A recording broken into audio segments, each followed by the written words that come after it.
चलू चलू रामा खेलैल चलू सामा। जुग जुग जीबिहा हमर भैया, जुग जुग जीबिहा हमर भैया, नौता लेब एहिठामा।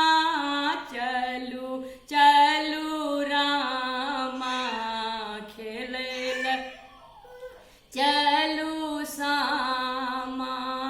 कार्तिक मास के पक्ष भ्रातृ द्वितीया, कार्तिक मास के पक्ष भ्रातृ द्वितीया, बहिनी नौतल आपन भैया, बहिनी नौतल आपन भैया।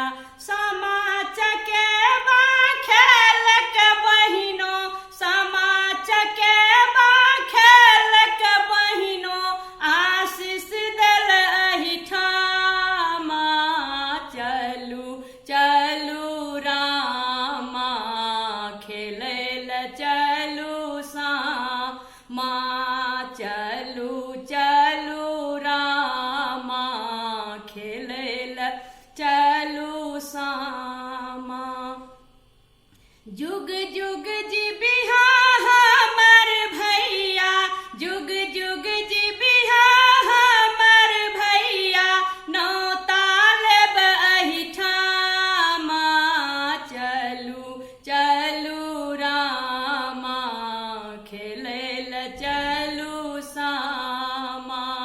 साँझ पड़ैत बहिनो सब एली, साँझ पड़ैत बहिनो सब एली, गीतक स्वर सँ आँगन गुंजेली, गीतक स्वर सँ आँगन गुंजेली।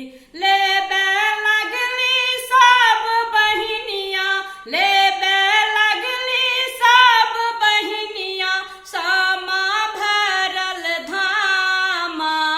चलू चलू रामा खेलैल चलू सामा। चलू चलू रामा खेलैल चलू सामा। जुग जुग जीबिहा हमर भैया, जुग जुग जीबिहा हमर भैया, नौता लेब एहिठामा। चलू चलू रामा खेलैल चलू सामा। जोतला खेत में बहिन बसली, जोतला खेत में बहिन बसली, अपन भैया के आशीष देलनि, अपन भैया के आशीष देलनि। हे सामा तू सब दिन अबिहा एहिठामा। चलू चलू रामा खेलैल चलू सामा। चलू